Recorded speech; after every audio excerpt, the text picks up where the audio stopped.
Greetings, my friends, and welcome back to another episode of the Home Slice.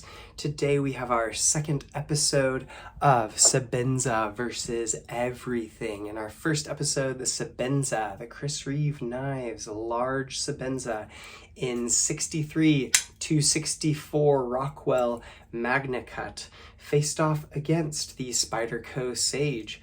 My final analysis being that Chris Reeve and Spyderco do a similarly good job with their MagnaCut, and I liked the Sebenza. I selected it as the winner of that round of the tournament. So with the question of what's the best MagnaCut out of the way, my next question is, what's the best full titanium luxury folding knife?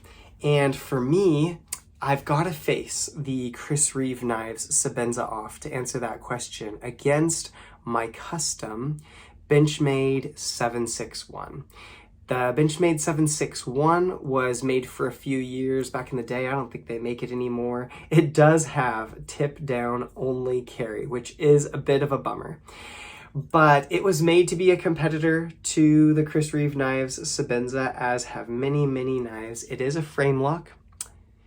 It is about the same blade stock thickness, and it is about the same size, as you can see, full titanium. And yeah, this was sort of Benchmade's foray into like, we can compete with Chris Reeve and them fancy boys. I really liked the 761 when it came out. I really liked it a lot. This one I have customized, so I put a stonewash on it. It's M390 steel. I anodized the titanium navy blue, and then I went back and stone tumbled it and re-anodized the titanium like bright electric blue. So it's actually got a double anodized stone wash with crazy like iridescent depth to it. So that's kind of a cool note. It's rocking on ball bearings. So the action is roughly 10,000% better than a Chris Reeve when you get it out of the box. This Chris Reeve has been used for 2 full weeks, and so the action is coming around a little bit better. But anyway, Benchmade versus Chris Reeve, MagnaCut versus M390. What is the best luxury folder in a shootout? I don't know. I'm going to carry each of these for a week. All right, after 2 weeks of carry, we have got to choose a winner and see whether the Sebenza is going to be the overall winner of this gauntlet. Now, I think when I did the paramilitary 2, I said, hey, if it wins more than half of the episodes, I'm happy declaring it a pass. And here the competition is pretty tight. Like, I have selected things to purposely push the limits of the Sebenza, so I'm happy to make that assumption again. Okay, so Benchmade 761 versus Chris Reeve knives Sebenza. We will start with the Benchmade 761. So this is a knife that I customized, and the finish just glows. The steel is acid washed, but I have to say I've not carried this Benchmade very much because it was so precious. You know, I did all this work on it. And the big takeaway from the last 2 weeks is that was a mistake. Like, guys, you should just carry your Grail knives. I'm serious. I had so much joy every time I pulled this thing out and looked at it. And as I used it, any fear of like messing it up just dropped and dropped and dropped. I'm like, well, if it gets scratched, like, I don't know, there's a whole bunch of stonewash scratches on there anyway, and at least I'm using it and bringing me joy. I think this thing has sat in my little toolbox for ever and ever, you know, and in the last 100 days, you know, it's probably brought me joy, the thought of it, like 4 times maybe. But oh my gosh, it was like 20 times a day when I'm carrying it. I'm like, man, this thing is so fun and excellent. And it reminds me of my old little knife customizing, titanium anodizing business that I ran back in the day.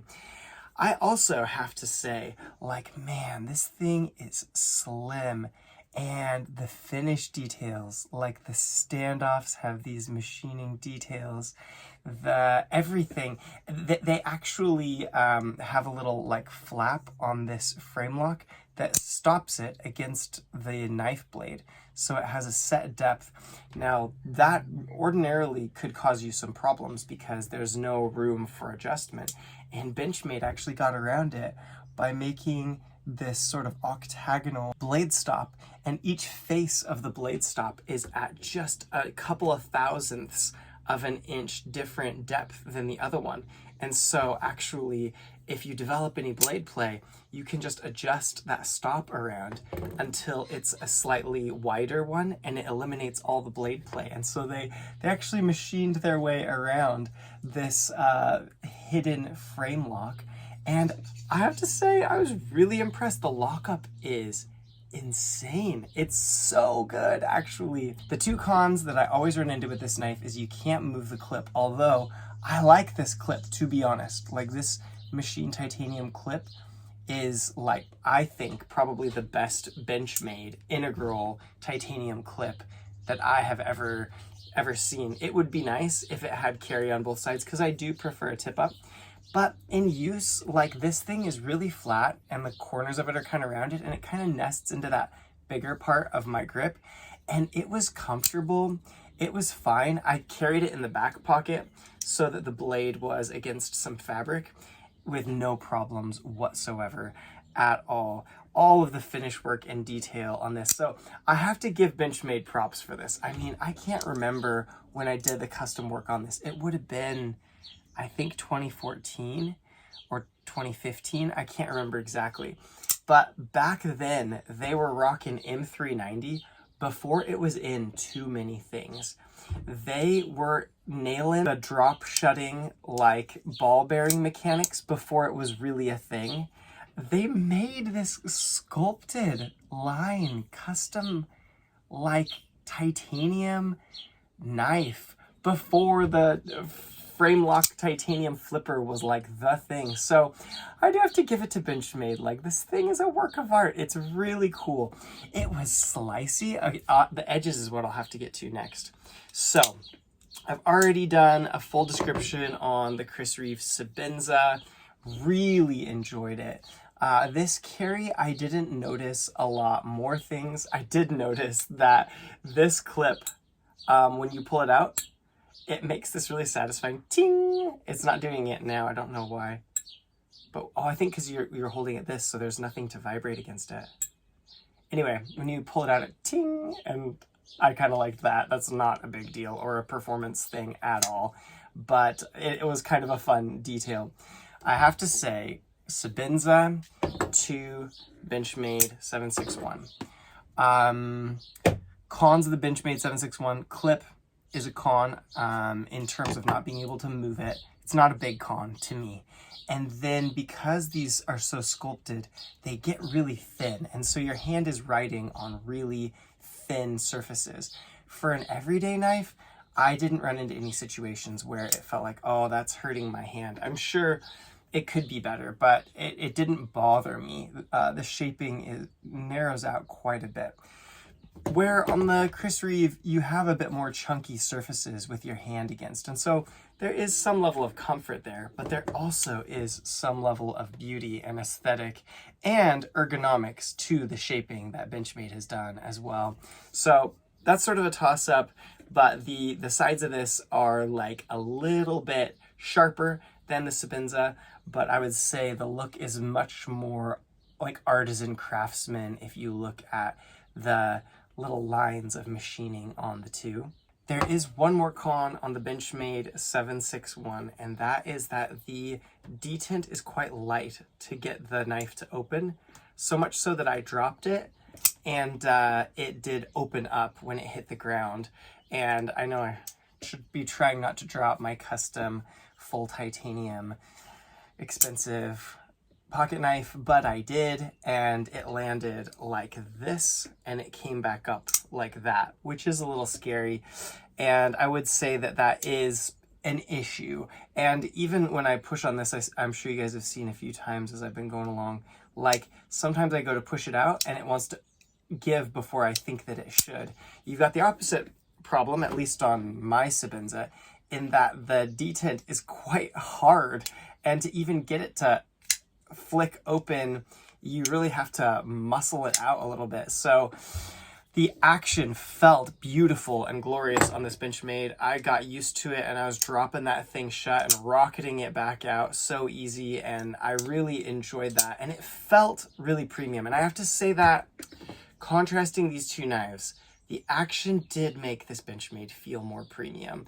And there's a part of me that wishes that Chris Reeves didn't take like 6 years, a gallon of that phosphorescent lubricant grease that Chris Reeves sends, to get their folders to that level of action. Like, I do think that the sort of total disregard, seemingly, to smooth action, it's not necessary, I'll say. I don't judge Chris Reeve for it, because I think they're going for ruggedness and precision, and I respect that, but it doesn't seem necessary to sort of neglect action. That brings us to the edge. Okay, so the edges on these, I did both of them edge leading on the Sharpel up to 1200 grit diamond stone, and then stropped them on diamond stroppy stuff.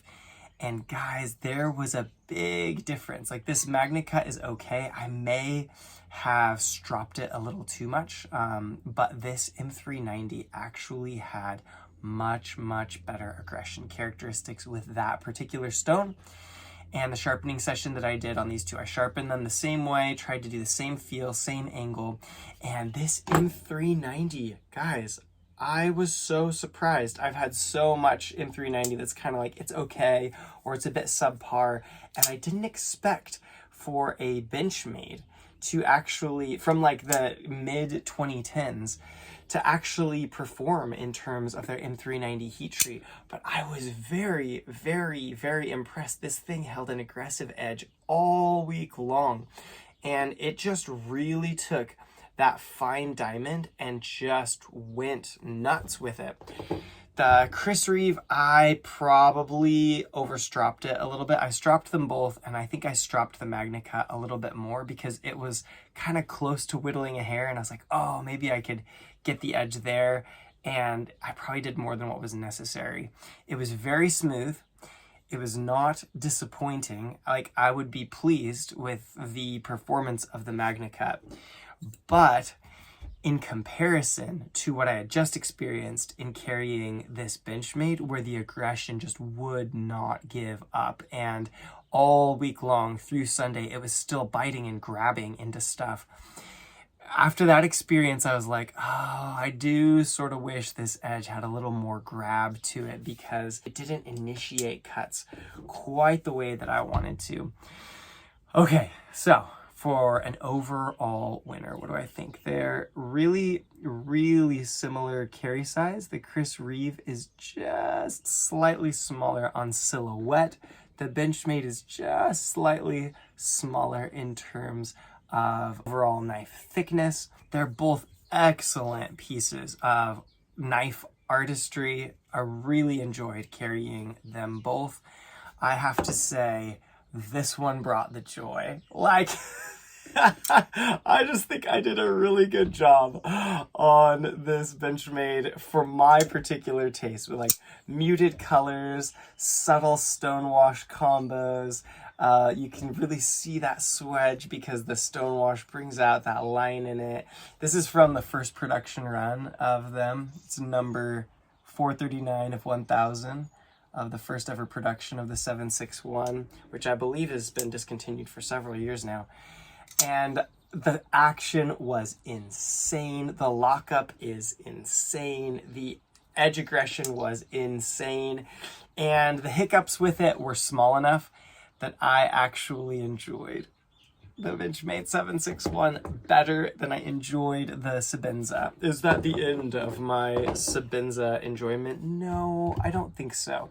We'll have to wait out the series and see how the next 2 episodes go, because in my mind, actually, they fit these different distinctions, because I started out this with a question like, is the Sebenza your best sort of luxury knife? Because it's at a price point that I would say it is a luxury item. And here at the end, the conclusion that I'm coming to is that this, in my opinion, for my enjoyment, is a better luxury knife. But what keeps surprising me about the Sebenza is it's thick, it's hardy, it's robust, it sort of chunks into place when you get that blade out there, and it feels really solid. And this Sebenza just kind of asks me to do hard work with it. It's almost like this expensive knife with this slight like cold steel vibe. It's like, I can take it, beat me up. And so I actually feel, this is ironic to say because this I actually paid a lot more money for than this. And so it's ironic to say, but there may actually be a slot for both of these in my eventual carry. This one is sort of my fancy knife, and this one actually as one of my beat-it up work knives. And it's odd, like I know that, you know, if you spend a bunch more money on something, you should be more hesitant to use it. But something about Chris's design here, it's just speaking to me. It's like, you should beat me up. Like, you should really use me for all I'm worth, says the Sebenza to Gabe. And I really like that. Like, I really like carrying it and using it and putting it to the test. And so, yeah. Anyway, winner of the episode, this episode's gonna go to the Benchmade. Good job, Benchmade. Like, this is really, really excellent. Like, you guys did a great job on this, and so did I. It's a narrow win because I do love the Sebenza, and I'm gonna make the nuance because it is true that, like, in my mind, and maybe permanently in my lineup, like, these are two wonderful titanium knives. It's all the titanium knife I probably ever need. And this one is just a great luxury feeling, smooth operator that just is ready to slice anytime with a surprisingly good heat treat. I was so pleased, guys. This is perhaps going to become my nonsensically priced rugged work knife. We'll see. I don't know, guys. Maybe I'm crazy. You tell me in the comments if you think I'm nuts, and maybe I'm just, you know, from too much of a privileged culture with too much money to make this a work knife. I understand. Whatever opinion you may have, I understand. But I appreciate all of you guys stopping in. If you want to see the first episode where this Chris Reeve took on a Spyderco in MagnaCut, it's just a Sage 5, but I just wanted to test steel against steel, where we're testing luxury versus luxury here. Our next episode is hollow grind versus hollow grind. What is the ultimate hollow grind? If you want to see the last episode, it's right up here. For the rest of you, I'll say peace out from the home slice. You guys take care. You're the best viewers ever. Bye.